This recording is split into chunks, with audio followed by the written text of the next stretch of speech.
Hola y bienvenidos a otro capítulo más de Historias del Elísio. En el anterior capítulo, madre mía, el sol hoy, ¿cómo está Helios? En el capítulo anterior os conté el nacimiento del heredero del Olimpo, de Dionisio, o Zagreo, también para algunos. Ya sabéis que son dos personas en una, ¿no? Y bueno, y después de todo eso, pues vinieron los mortales que básicamente son mortales que llegaron a exceder un poco los límites de los dioses. Y claro, sus castigos también fueron ejemplares. Porque si algo nos enseñan los mitos griegos es que los dioses pueden ser caprichosos y sí, pero sobre todo son celosos. Y cuando un mortal cruza la línea que no debe cruzar, cuando toca lo que es sagrado y cuando mira lo que no debe ver o cuando intenta incluso igualarse a los dioses, el castigo no tarda en llegar. Así que hoy no vamos a hablar de héroes gloriosos, no vamos a hablar de victorias. Hoy vamos a hablar del momento exacto en el que el humano cruzó el límite de los dioses. Porque en la mitología griega el mayor error no es ser débil, es olvidar que no eres un dios. Quedaos, sentaos y sed bienvenidos a un nuevo capítulo de Historias del Elísio.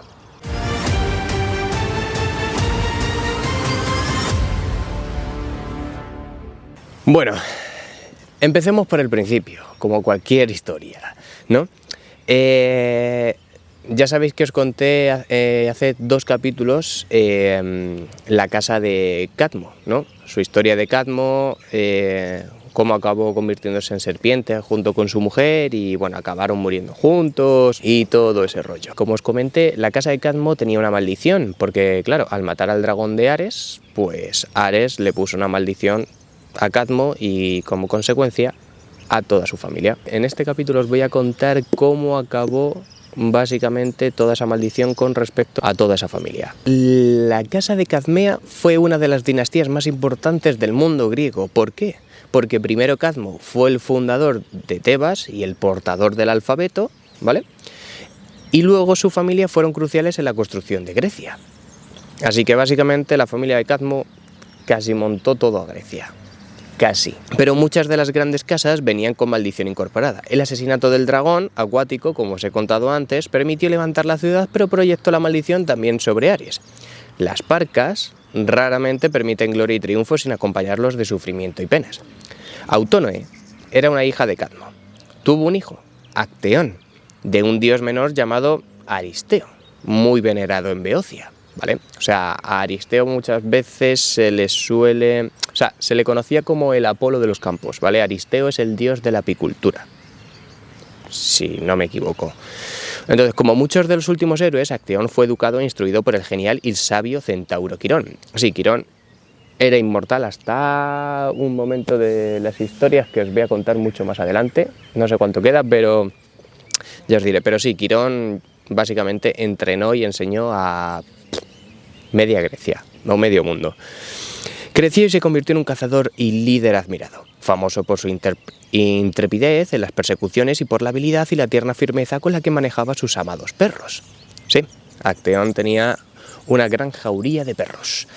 Un día, tras perder el rastro de un venado especialmente noble, Acteón y sus compañeros cazadores se separaron para recuperar la pista.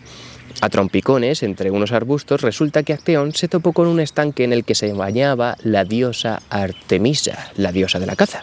Ella estaba con sus ninfas, tan lujuriosa, bañándose, bueno, tan tranquila, ¿no? Lo normal. Teniendo en cuenta que era la diosa de su actividad favorita, la caza, Acteón debería haber evitado quedarse embobado, pues, mirándola, ¿sabes? Con la mirada clavada en su desnudez. Obviamente no está bien espiar, sobre todo tanto ya sea una mujer como sea un hombre, ¿sabes? Pero quedarse embobado, que no estaba bien lo que estaba haciendo, ¿vale? Era además, pues, la brutal reina del celibato, la castidad y la virginidad. Interrumpir su baño y encima, pues, estar observándola, pues, tampoco era muy buena idea. Pero claro, era tan hermosa, tan preciosa en comparación con cualquier otra mujer que hubiese contemplado jamás Acteón, que se quedó allí plantado en el sitio con la boca abierta y los ojos. Tal vez fue una ramita al romperse bajo su pie, o tal vez el ruido de la baba de Acteón al caer al suelo. El caso es que algo hizo girarse a Artemisa. Vio a un joven allí en pie, de mirón, y le hirvió la sangre. La idea de que alguien fuese extendiendo el rumor de que la había visto desnuda le pareció tan abominable que gritó: «Tú, mortal, que estés ahí mirando es algo profano. Te prohíbo hablar. Si pronuncias una sola sílaba, tu castigo será terrible. Indícame que me comprendes». Bueno, más o menos yo creo que no fue así, pero al fin y al cabo fue como le empezó a gritar: «Tú, ¿qué haces mirándome? Eres un pervertido, guarro, tal», o sea... Y claro, pues Acteón en ese momento, pues imaginó la reacción, se tuvo que cagar encima, literal, y claro, pues le prohibió hablar. Y si hablaba, pues una maldición le iba a caer. Y claro, el infeliz muchacho asintió en ese momento. Artemisa desapareció de su vista y dejó a Acteón, que se quedó solo reflexionando sobre su sino. Claro, tras él estalló una serie de llamadas a los perros por parte de sus compañeros cazadores que le anunció que habían vuelto a encontrar el rastro. Instintivamente, Acteón se sumó a las llamadas, y en cuanto lo hizo, la maldición de Artemisa descendió y quedó convertido en un venado. ¿Sabes? Pensó por un microsegundo.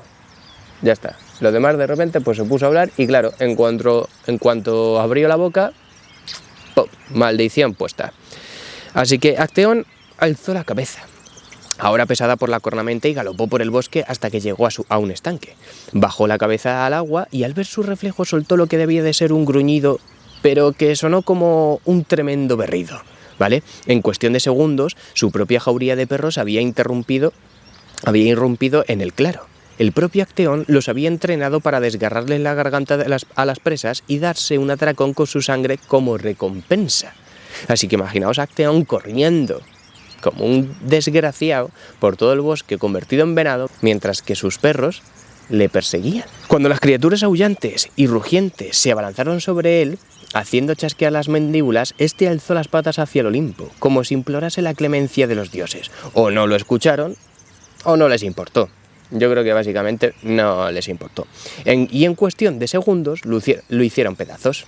Así que el cazador fue cazado. Esta es una de las historias en las cuales pues tienes que tener cuidado con lo que ves y sobre todo con la privacidad hacia las personas, porque te puede caer una maldición como la de Acteón y acabar muerto. Así que imaginaos, Acteón, él admirando muchísimo a la diosa de la caza, Artemisa y tal, y de repente se la encuentra y ¡pum!, maldición, y acabó muerto. ¿A quién le importó? A sus padres. Porque a sus perros no.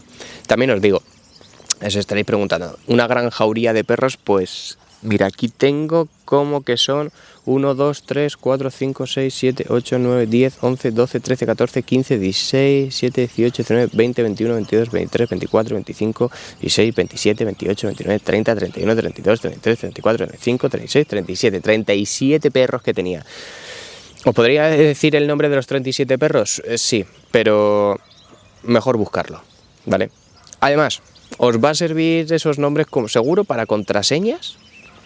Vamos, son increíbles, la verdad. Es que hay algunos que...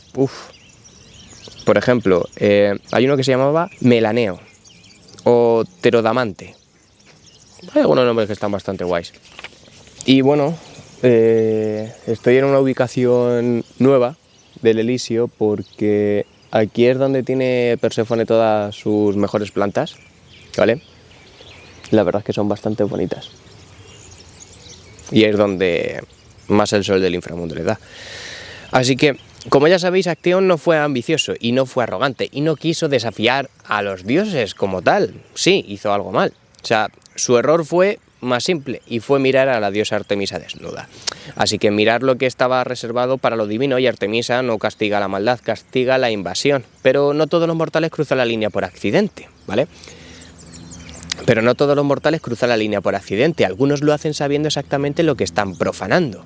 Y si Acteón pagó por mirar un cuerpo sagrado, lo que viene ahora es aún más brutal. Hablamos de un hacha levantándose contra un árbol consagrado a una diosa. Así que en esta historia que continúa hablaremos de Erisictón, un simple mortal, bueno, un simple rey que quiso desafiar las leyes de los dioses y acabó, no sé, bastante mal. Pero bueno, ahora me diréis qué castigo es el peor. La diosa Demeter se asocia siempre con la fructífera abundancia y la generosa munificencia de la naturaleza, pero si uno pone a prueba su habitual paciencia puede ser tan vengativo como Artemisa, y tal y como la historia del despiadado castigo que aplicó a Erisictón, rey de Tesalia, nos muestra claramente. Necesitado de maderos para la construcción de sus nuevos apartamentos en su palacio, el descarado, valiente e impaciente Erisictón encabezó un día a un grupo de leñadores con rumbo al bosque, donde llegaron a una arboleda de robles en flor. «¡Excelente!», exclamó. «Descargad las hachas, muchachos. Descargad las hachas, muchachos». Pero sus hombres retrocedieron mascullando y sacudiendo la cabeza. Erisictón se volvió hacia su capataz. «¿Pero qué les pasa? Estos árboles son sagrados para Demeter, señor». «Chorradas, tienes más de los que necesita. Taladlos». Había más murmuraciones. La gente estaba diciendo: madre mía, por favor, yo no quiero talar estos árboles porque a lo mejor me cae una maldición, y no quiero faltar el respeto a la diosa Demeter.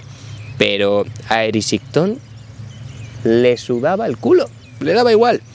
Así que Erisictón le arrebató al capataz el látigo, que en realidad su dueño solo blandía con advertencia, y lo hizo restallar amenazadoramente sobre las cabezas de los leñadores. «Talad esos árboles o sufrid el castigo», gritó. Con su rey chasqueando el látigo y animándolos, los hombres empezaron a talar con reticencia los árboles, pero al llegar a un roble gigantesco plantado solo al fondo de la arboleda, volvieron a detenerse. «Venga, pero si este es el más alto y ancho de todos», dijo Erisictón. «De este sacaremos la madera para las vigas y las columnas de mi sala del trono, y todavía sobrará para hacerme un buen camastro». El capataz señaló con un dedo tembloroso las ramas del roble, de las que colgaban guirnaldas. Al rey le resultó indiferente. «¿Y? Señor», susurró el capataz, «cada una de esas guirnaldas es por una plegaria que la diosa ha atendido. Si las plegarias ya han sido atendidas, entonces ya no necesitará estas coronas de flores. Taladlo». Pero al ver que el capataz y a su cuadrilla le estaba demasiado miedo a hacerlo, el impetuoso Erisictón agarró el hacha y se puso manos a la obra por su cuenta. Sí, él iba a talar ese árbol por sus narices. Entonces, ya sabemos que Erisictón era un hombre fuerte y, como a la mayoría de los mandamases, le encantaba presumir de voluntad, habilidad y fuerza. Y no tardó mucho en crujir el enorme tronco y el gigantesco roble empezó a bambolearse. ¿Oyó acaso Erisictón los lamentos de una hamadríade en las ramas? Hamadríade, una de las ninfas del bosque, ¿vale? Si lo oyó, no hizo caso, sino que golpeó con el hacha una y otra vez hasta que derribó el árbol. Ramas, coronas votivas, guirnaldas, hamadríade y todo. A tomar por saco. Acabó con el árbol. Y al morir el roble, murió su hamadríade. Con su último aliento maldijo a Erisictón por su crimen. Demeter se enteró del sacrilegio de Erisictón y le mandó la noticia a Limos. Limos era una de las viles criaturas que habían surgido de la ánfora de Pandora. Era una diablesa de la hambruna que podía considerarse como la inversa de Demeter. Demeter básicamente era la anunciadora de la cosecha y Limos era la precursora despiadadamente cruel del hambre y el infortunio. Limos y Demeter no podían estar juntas porque eran su contraposición. No sé qué hubiese pasado. ¿Hubiese acabado el mundo o lo que sea? Puede ser. Pero a lo mejor justamente ahora por detrás vais a ver a alguien que viene pasando por aquí.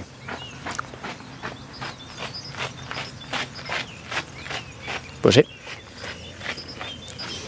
Las almas del inframundo que salen a andar. Así que bueno, ¿por dónde íbamos? Limos se empleó a fondo, propuso un castigo que yo sinceramente no lo quisiera, La imagen y el rostro de la hambruna ofrecían un espectáculo inquietante y pavoroso, con aquellos pechos colgantes, ajados, un hueco vacío por estómago, los intestinos podridos al aire, los ojos hundidos, los labios agrietados, la piel escamosa, una melena lacia y casposa y unos tobillos hinchados y cubiertos de pústulas. Vamos, era asquerosamente visible, sinceramente. Se coló aquella noche en el dormitorio de Erisictón, cogió en brazos al rey dormido y le exhaló en la boca su fétido aliento. Sus venenosos vapores se filtraron en la boca, la garganta y los pulmones del monarca.